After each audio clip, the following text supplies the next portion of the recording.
말씀 마태복음 5장 1절부터 12절까지의 말씀 여러분들에게 읽어드리겠습니다.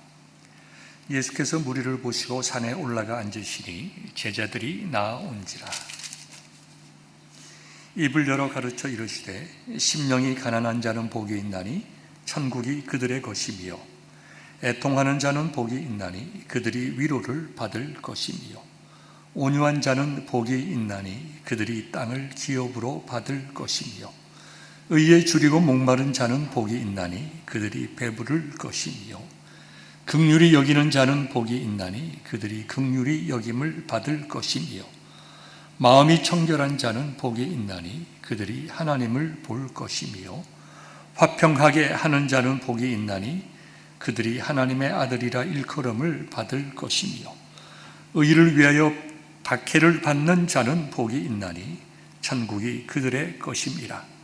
나로 말미암아 너희를 욕하고 박해하고 거짓으로 너희를 거슬러 모든 악한 말을 할 때에는 너희에게 복이 있나니 기뻐하고 즐거워하라.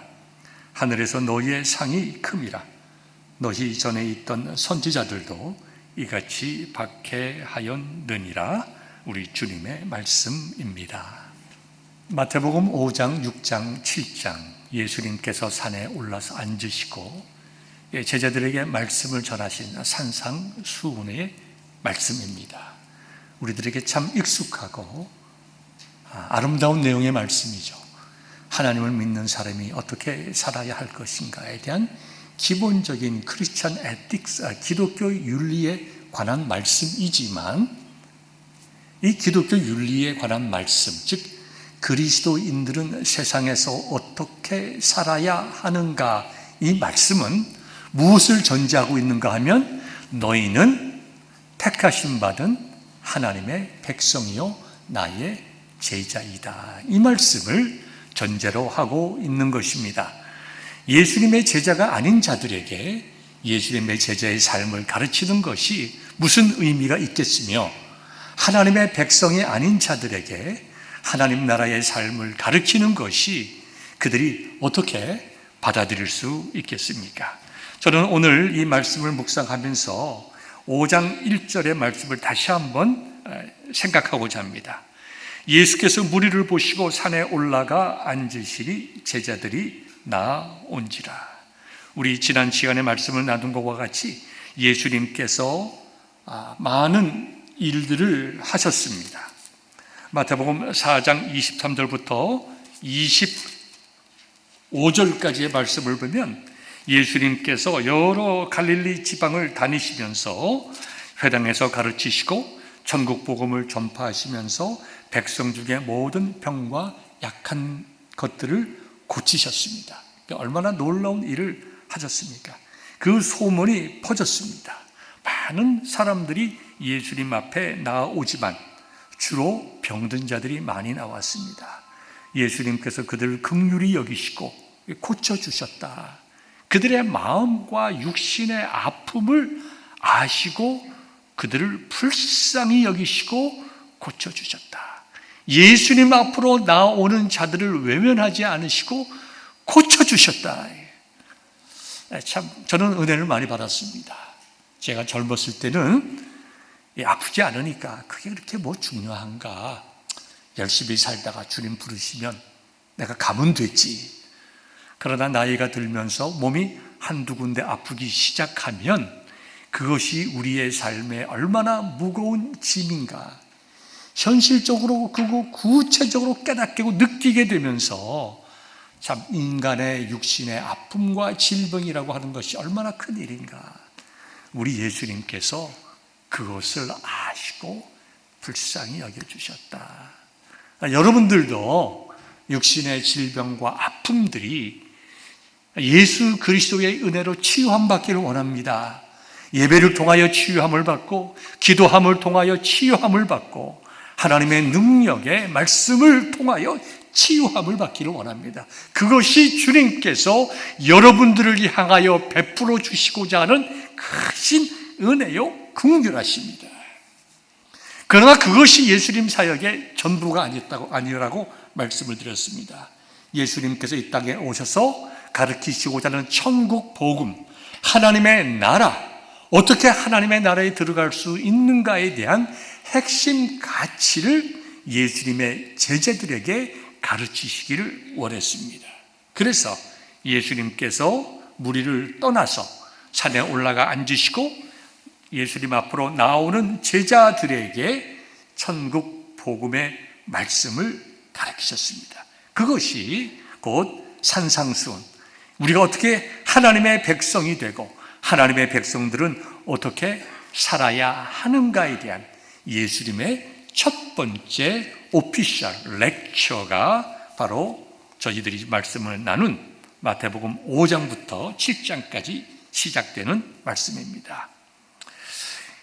예수님께서 산에 올라가 앉으셨다라고 하는 것은 마태의 마음은 예수님께서 천국 복음을 전하시는 선생님이시다, 랍비시다라는 것이죠. 랍비라고 하는 것은 율법사를 향하여 존중하는 의미의 표현입니다. 그 당시에 율법사라고 하는 것은 아무나 율법사가 되는 것은 아닙니다. 물론 예수님 당시에는 정규 율법 학교에 들어가지 않고도 성경을 잘 알고 지혜가 있고 그 다음에 하나님의 말씀을 잘 가르치는 분들을 랍비라고 불렀습니다. 어떻게 보면 unofficial 랍비가 되는 것입니다. 여러분이 아시다시피 예수님께서 어릴 때 12살 때 예루살렘 성전에 가셔서 성경에 관하여 이제 율법사들과 얘기했는데 모든 사람들이 놀랐습니다. 이 어린 소년이 누구인가? 어떻게 이렇게 율법사들과 하나님의 말씀에 대해서 토론할 수 있을 정도로 알 수 있는가? 왜냐하면 많은 공부를 거쳐서 한국 같으면 뭡니까? 미국도 마찬가지죠. 미국은 바 이그잼이 있고 그 다음에 한국은 사법고시가 있지 않습니까? 거기를 통과해야 됩니다. 예루살렘 사례들이 같은 곳에서 공식적으로 행하는 그런 율법 고시를 패스하고 40살이 되었을 때 율법사로서 이렇게 서품을 받게 되는 것입니다. 그때에 그 율법사를 향하여 사람들이 존경하는 마음으로 부른 호칭이 랍비였다고 여러분들에게 말씀을 드렸습니다. 그러니까 예수님은 unofficial 랍비였습니다. 그래서 예수님께서 산에 올라가 앉으셨다라고 하는 것은 마태의 마음속에는 예수님께서는 이제 제자들에게 하나님 나라의 말씀, 율법에 대해서 가르치기 시작하셨다. 정식적으로 가르치는 것입니다. 그 당시에 율법 선생님들은 다 앉아서 가르쳤습니다. 선생님들이 학생들 앞에 하나님의 말씀을 읽을 때에는 서서 읽었고 낭독을 하였고 말씀을 가르칠 때는 앉아서 가르치셨습니다. 그러니까 마태의 마음속에는 예수님께서 이제는 하나님 나라의 복음을 증거하는 선생님으로서 학생들을 가르치시고 양육하시기 시작하셨다, 이렇게 표현을 쓴 것입니다. 그때에 예수님의 제자들, 즉 12제자들 뿐만 아니라 우리가 보통 한 30명, 한 50명 되는 많은 사람 중에서 정말로 예수님을 사랑하고 예수님을 따라가기를 원하고 예수님을 위하여 자신의 삶을 드리겠다고 결단한 그와 같은 예수님의 제자들을 모아놓고 예수님께서 가르치셨습니다. 즉 예수 학당이 시작이 된 것입니다. 예수님께서 학당을 이제 세우시고 가르친 것과 같은 것입니다. 왜 예수님께서 제자들을 부르시고 또 세우시고 가르치셨을까요? 많은 말씀이 할 수 있겠지만 그게 세 가지가 있습니다. 첫 번째는 하나님 나라를 선포하는 전도와 선교의 사명입니다. 예수님께서 이 땅에 오셔서 가르치신 것이 무엇입니까? 그것이 하나님 나라잖아요. 예수님께서 하나님 나라를 선포하시고 그 하나님 나라를 위하여 자신의 생명을 중보자로 주셨습니다. 그것을 가르치고, 두 번째는 하나님의 정말 성령의 능력과 하늘의 권세를 받아서 귀신들을 물리치고 그 다음에 병든 자들을 치유하고 상한 심령들에게 하늘의 말씀으로 치료하기 위함입니다. 그 다음에 여러분들이 잘 아시는 바와 같이 사역의 계승을 해 나가기 위함입니다. 마태복음 28장에 나와 있는 대로 모든 민족을 제자로 삼으라고 말씀하셨습니다. 아버지와 아들과 성령의 이름으로 세례를 베풀라고 하였습니다. 즉 그들에게 천국 복음을 증거하고 그들로 하여금 그 믿음을 듣고 그들의 입을 열어 예수 그리스도를 구주로 시인하고 그 다음에 정말 그들도 잘 배워서 예수님께서 제자들에게 전승한 하나님 나라의 복음을 그들도 이어받아서 세상을 향하여 선포하는 또 다른 제자를 양성하게 하시기 위해서 예수님께서 제자들을 부르시고 그들을 가르치고 양육하셨다. 이거 굉장히 우리들에게 주시는 내용에 중요한 것이 있는데, 여기서 우리는 오늘 여러분들이 스크린에 보는 것처럼 나는 누구인가? 예수님 앞에서 나는 누구인가? 라고 하는 것을 우리가 분명하게 깨닫지 아니하면 산상수훈의 내용을 내 마음속에 아멘으로 받아들이기가 너무 힘듭니다. 심령이 가난한 자는 복이 있나니. 여러분, 팔복이 말하는 내용, 누가 복된 자인가? 근데 그 8가지 복된 자의 조건이 세상적인 관점으로 볼 때는 전혀 복된 것이 아니에요. 세상 사람들이 원하는 것이 아니에요. 세상 사람들이 피하고 싶은 거예요. 그런데 예수님께서는 진정으로 복된 자가 되기 위하여는 너희들이 심령이 가난해져야 되고 애통해야 되고 온유해야 되고 의에 줄이고 목마른 자가 되어야 되고 긍휼히 여기는 자가 되어야 되고 마음이 정결하고 화평하고 의를 위하여 박해를 받고 예수님의 이름으로 욕을 먹고 고난을 당해야 된다. 이것이 복된 자가 되는 길이다. 여러분, 아마도 예수님을 따르던 대중들은 이런 말씀을 들었으면 다 집에 갔을 거예요. 내가 예수님을 따라온 것은, 내가 병낫기를 원하고 내가 예수님을 따라온 것은 무엇인가 나에게 유익된 것을 구하고 내가 예수님을 따라가는 것은 예수님을 통하여 무언가 이루기를 원했는데, 아니, 심령이 가난해지고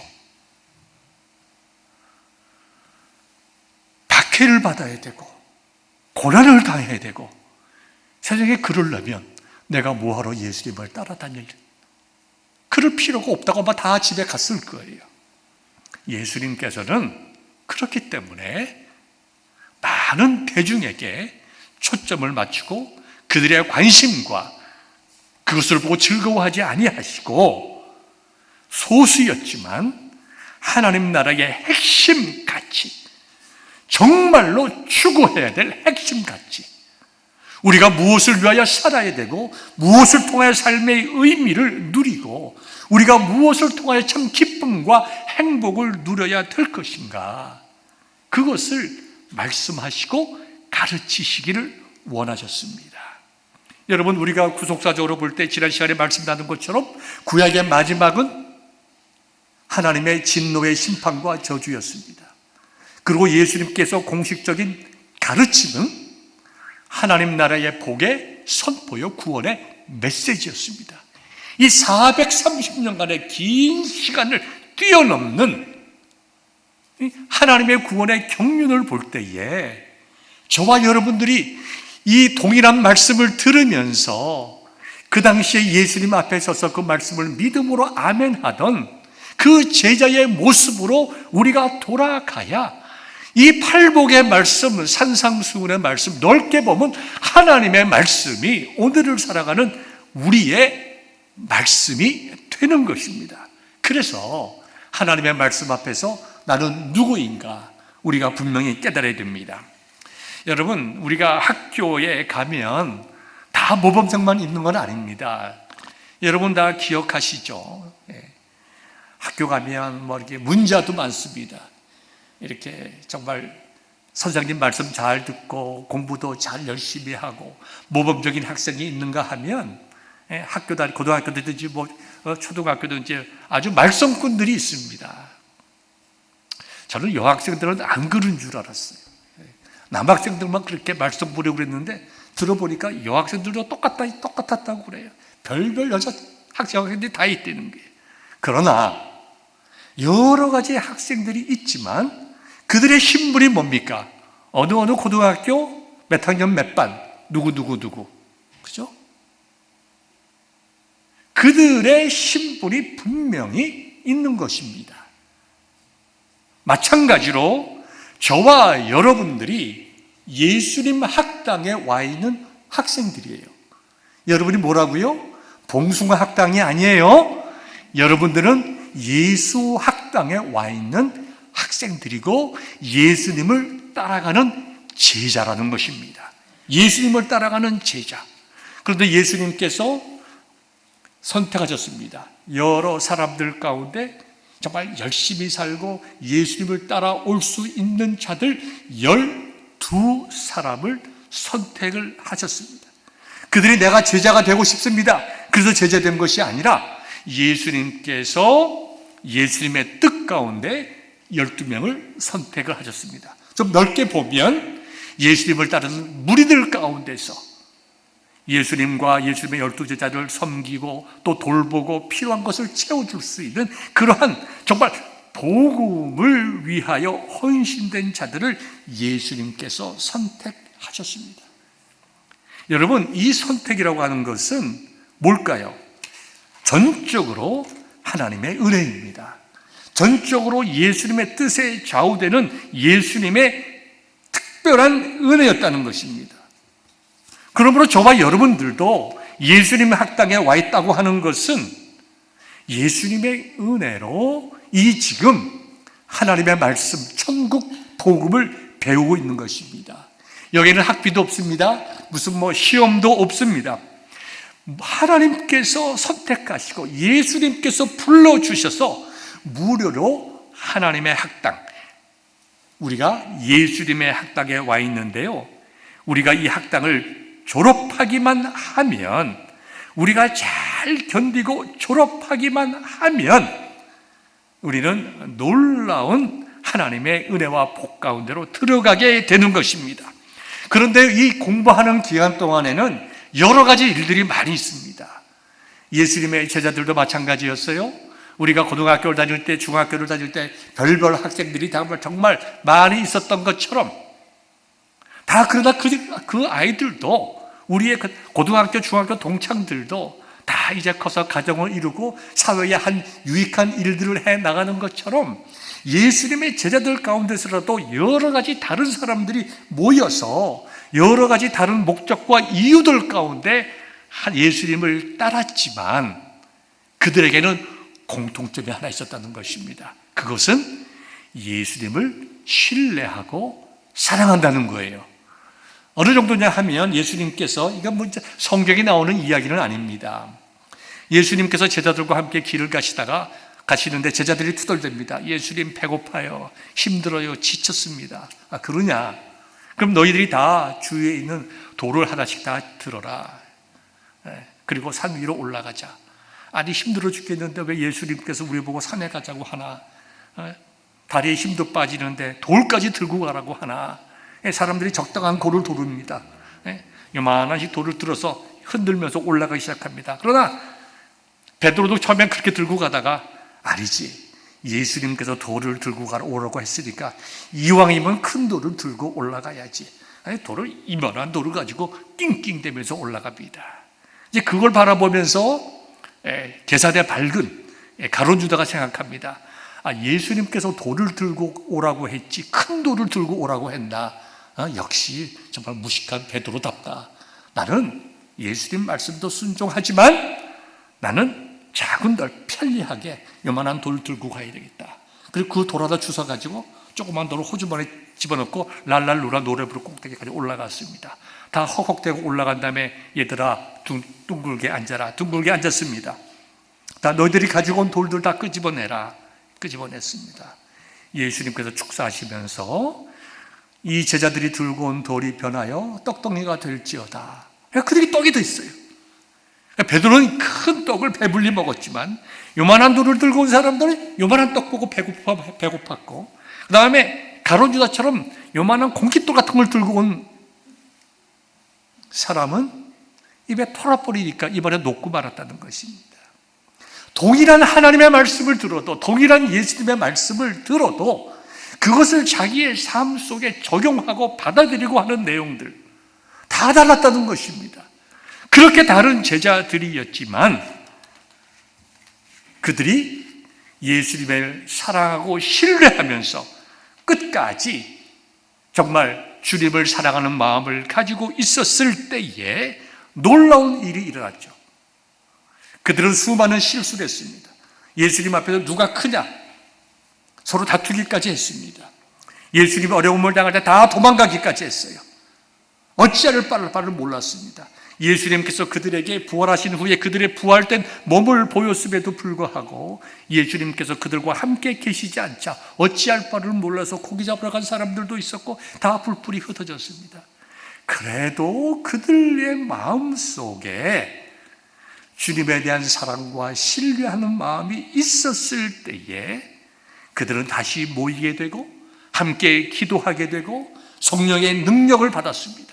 예수님께서 정말 그들에게 내가 너희들에게 성령을 보낼 것이니 그 성령이 너희들의 내가 너희들에게 가르친 모든 것을 깨달아 알게 하시겠다 하는 요한복음 14장 말씀대로 그들이 예수님께로부터 배운 모든 말씀이 성령의 은혜로 기억나게 하고 그 다음에 성령께서 그들에게 놀라운 능력을 주시자 그들의 마음 속에 믿어지고 확신하고 그들이 깨닫게 된 진리의 말씀, 복음의 말씀을 담대하게 증거하고 십자가의 복음을 담대하게 증거할 때에 그들의 메시지를 통하여 많은 사람들이 세례를 받고 예수님께 나와왔는데 베드로 같은 경우에 하루에 3,000명이 회개하고 세례를 받는 역사가 일어나게 되었다는 것입니다.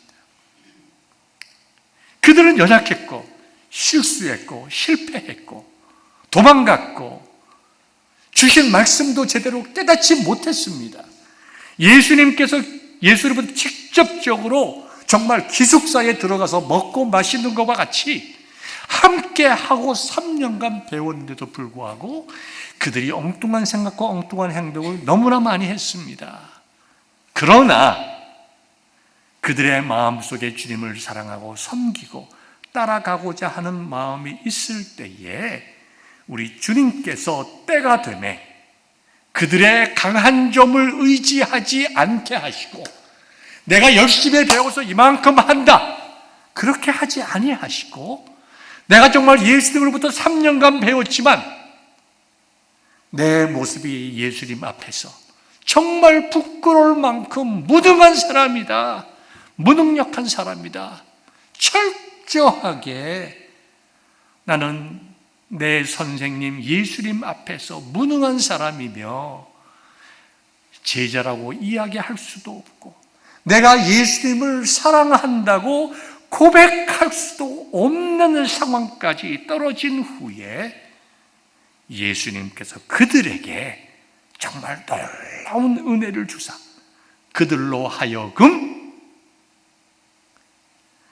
그들의 가진 것과 배운 것을 의지하지 아니하고 예수님의 진리의 말씀과 함께 역사하시는 성령님의 은혜와 능력과 인도하심에 따라 예수의 귀한 제자가 되게 하시기 위해서 예수님께서는 성령의 은혜와 능력을 예수님께서 승천하신 후에 그들에게 베풀어 주셨다는 것입니다. 그러므로 사랑하는 성도 여러분, 나는 누구인가? 여기에 대해서 우리 자신들이 오늘 분명히 깨닫기를 바랍니다.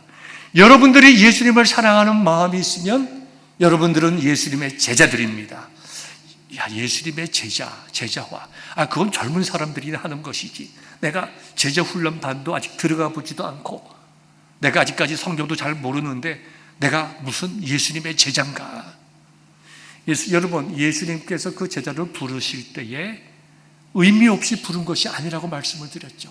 그들을 양육하고 그들에게 성령으로 이퀴핑해서 그들을 정말 잘 세워서 세상을 향하여 땅끝까지 복음을 증거하는 그리스도의 제자로 삼으시기 위해서 그들을 부르셨잖아요. 여러분, 이 자리에 왜 있습니까? 왜 나오셨어요?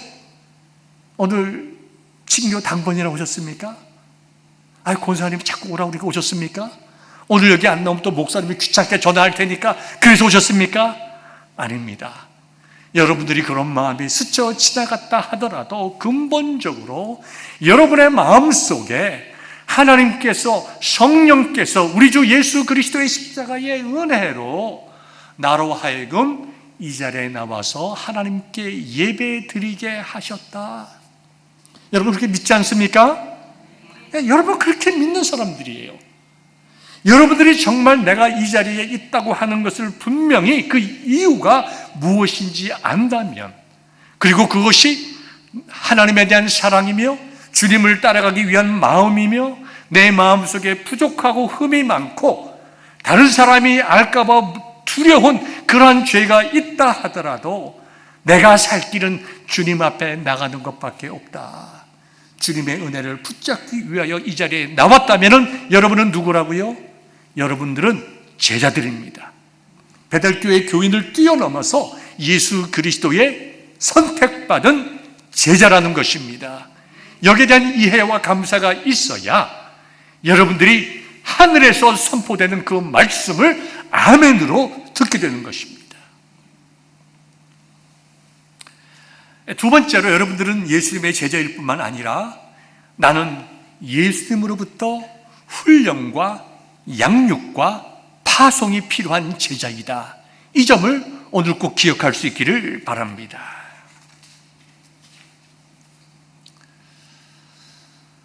예수님께서 분명한 의도를 가지고 제자들을 양육하셨잖아요.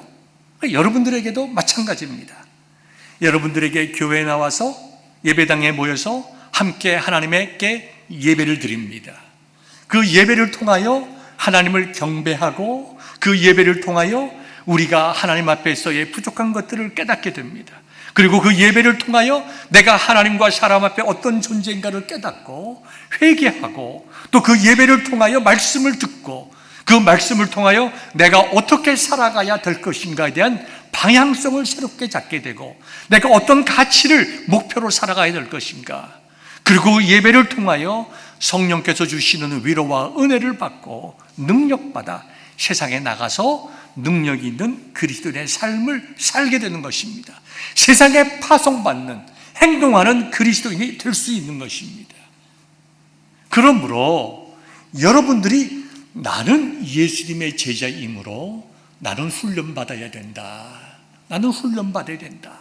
훈련이야 목사님들이 받는 것이지. 여러분 그렇게 생각하지 않기를 바랍니다. 여러분들이 훈련받고 양육받아야 제자로서의 정체성과 제자로서의 능력을 가지게 됩니다.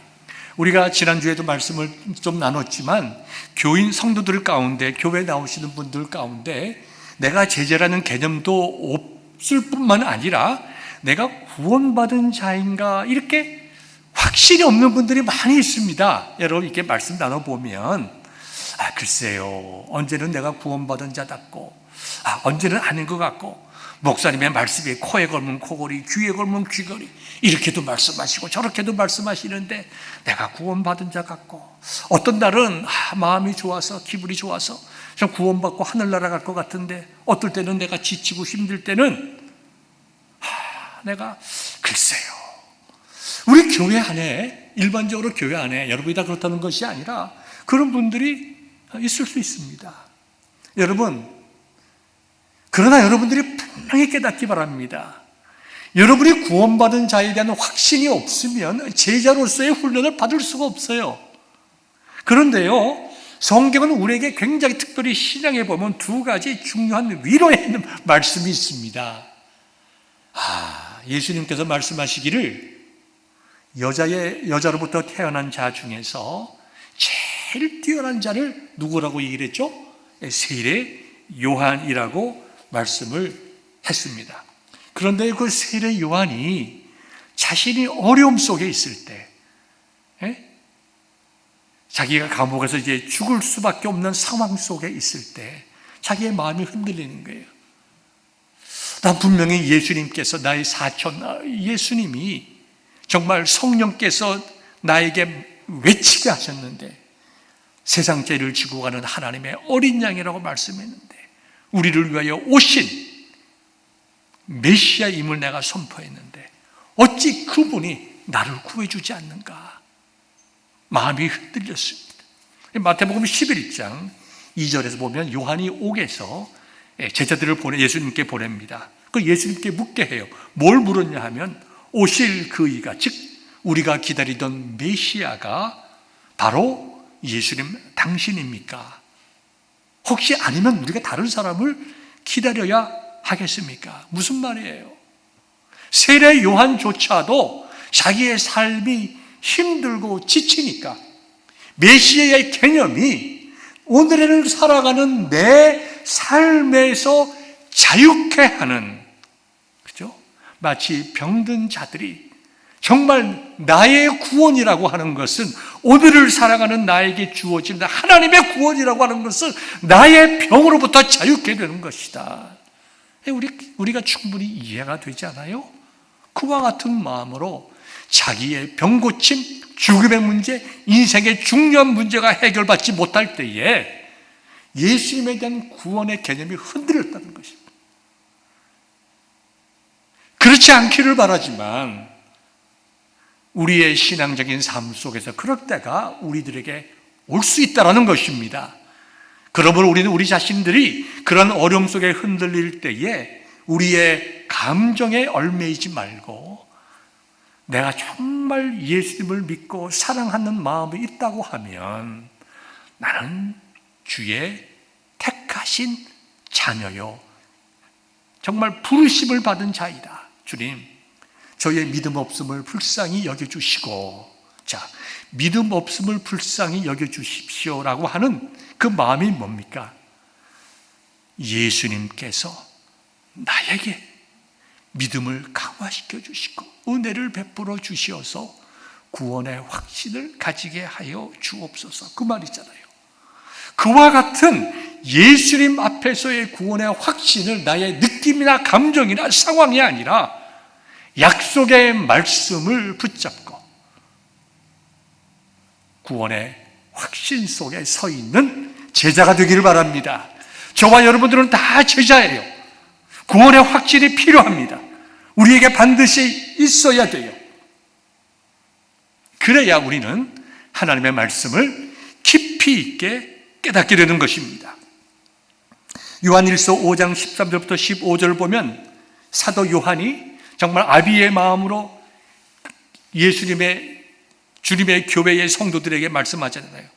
내가 너희들에게 이 편지를 쓴다. 이 편지를 쓰는 것은 하나님의 아들을 믿는 너희에게 영생이 있음을 알게 하려 함이라.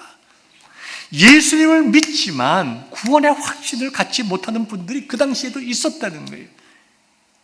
그렇기 때문에 이 사도 요한이 안타까운 마음으로 그와 같이 말씀을 하셨다는 것입니다. 여러분들은 다 제자들이에요. 제자들로서 양육받기 위해서 제일 먼저 중요한 것이 내가 하나님의 택함 받은 제자요 구원받은 자라고 하는 것입니다. 이것은 나의 느낌이 아니에요. 하나님의 약속의 말씀을 근거하는 것입니다.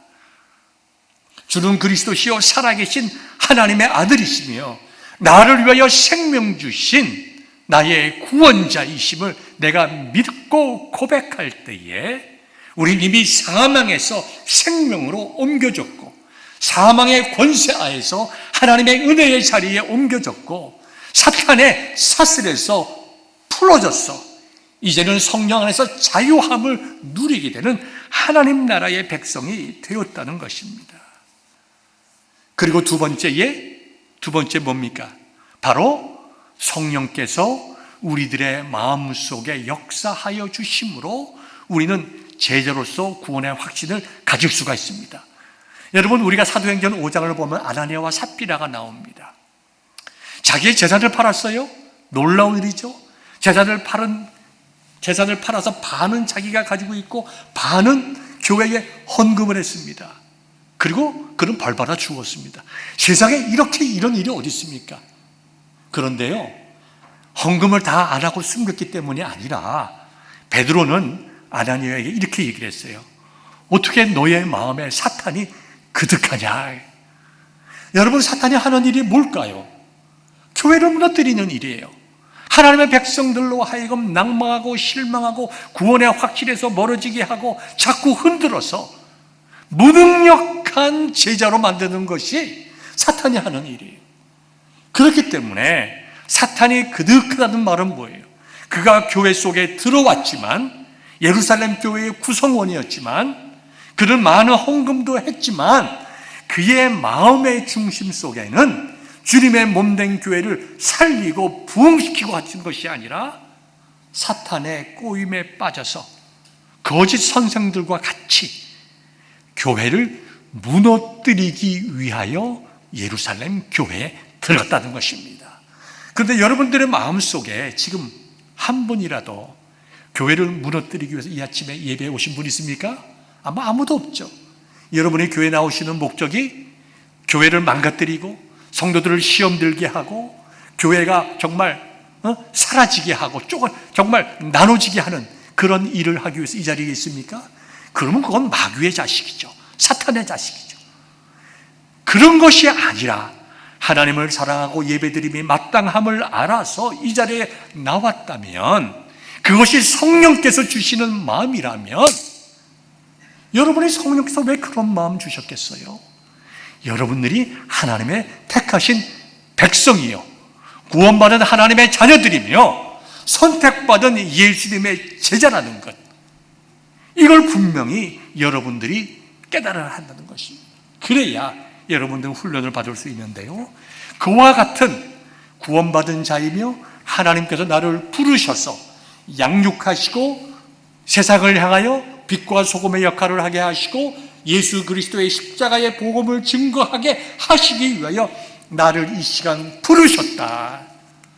그리고 언젠가 정말 오순절 다락방에 놀라운 은혜와 능력을 주셨던 것처럼 나에게도 은혜를 주셔서 힘있게 예수 그리스도의 십자가의 복음을 선포하게 하실 것이다.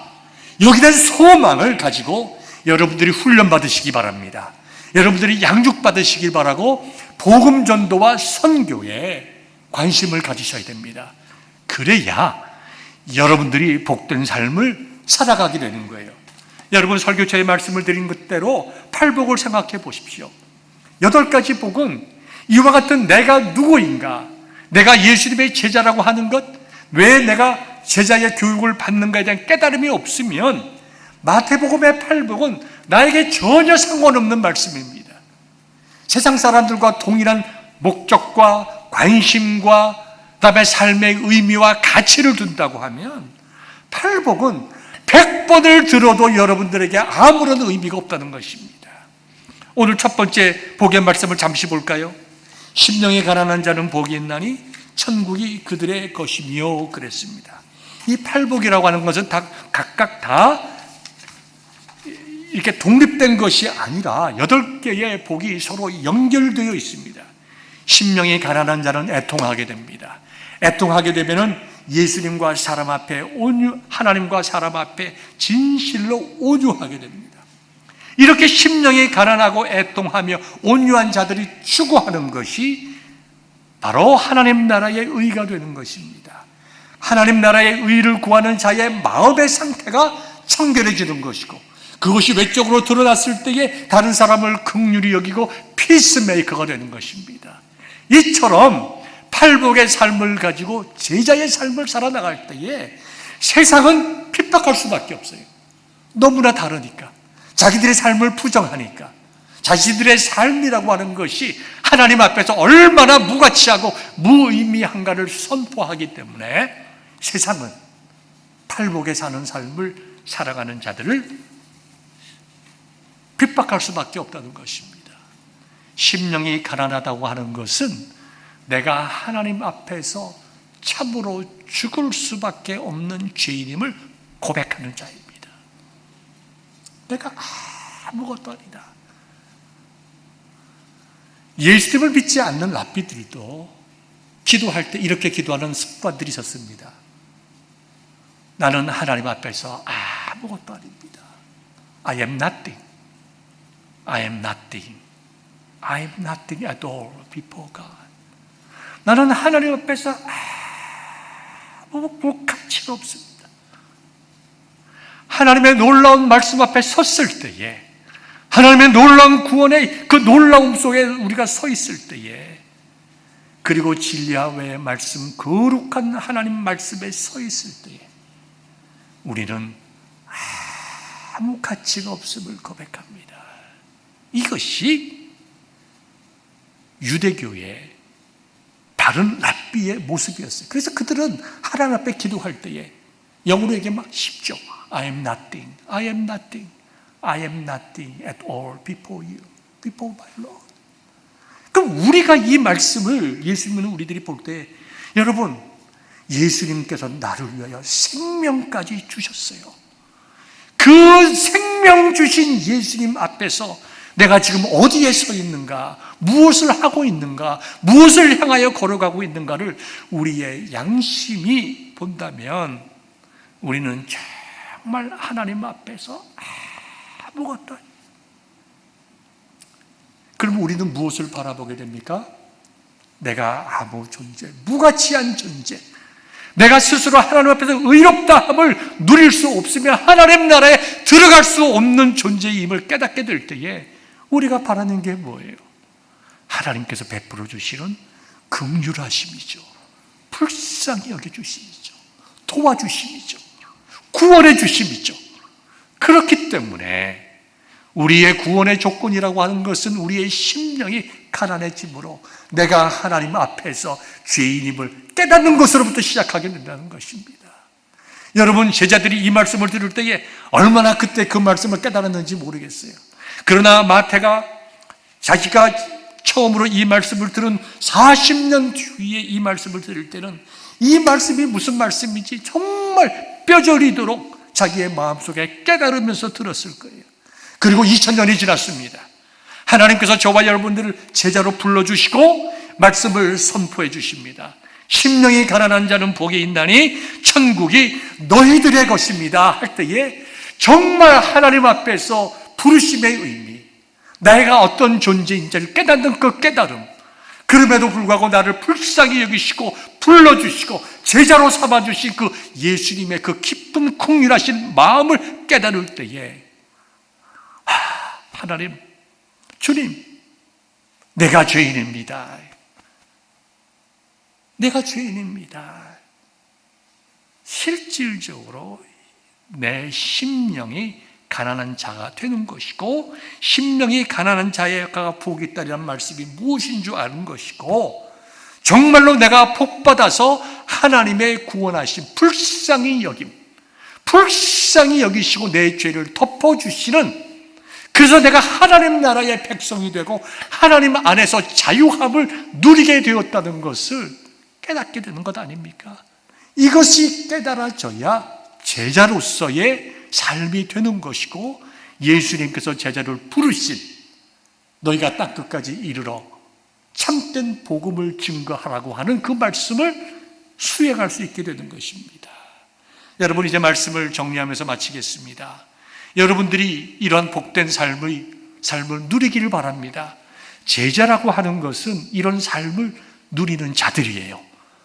자기가 복된 삶을 누려야 그 복된 삶을 누리는 삶을 증거할 수 있는 거예요. 제가 구원의 확신이 없이 어떻게 여러분들에게 하루 한두 번도 아니고 구원의 확신을 가지라고 말씀할 수 있겠어요? 그럴 수 없습니다. 우리가 한두 번 사람을 속일 수 있을지 모르지만 서너 번은 못 속이는 거예요. 여러분들에게 정말 내가 누구인가? 나는 예수님의 선택받은 자이다. 그리고 나는 예수님께 나를 부르신 부르심의 이유가 무엇인지 깨닫기 위하여 훈련받고 양육받고 깨닫고 세상을 향하여 복음을 증거하는 파송자가 되어야 할 것이다. 무엇보다도 나는 이렇게 복을 누리는 자이니 내가 하나님께서 주시는 은혜와 복 가운데 내가 행복한 그리스도인으로 살아야 되겠다. 주님, 저에게 행복한 삶을 살아가게 하옵소서. 제자로서의 기쁜 삶을 살아가게 하옵소서. 자유케 하시는 생명의 복음을 오늘을 살아가면서 누리게 하옵소서. 나만 누리는 것이 아니라 내 자녀도 누리게 하시고, 나만 누리는 것이 아니라 우리 구역 성도들이 누리게 하시고, 나만 누리는 것이 아니라 우리의 부모들도 누리게 하시고, 나만 누리는 것이 아니라 니카라과의 많은 영혼들도 함께 누리게 하여 주옵소서. 이와 같은 간절한 소망이 있을 때에 여러분들은 예수 그리스도 앞에서 내가 누구인가를 분명히 깨닫고 기뻐하며 확신하는 그리스도의 제자들이 되는 것입니다. 이와 같은 제자됨이 오늘을 살아가는 여러분들에게 있기를 주님의 이름으로 축원합니다.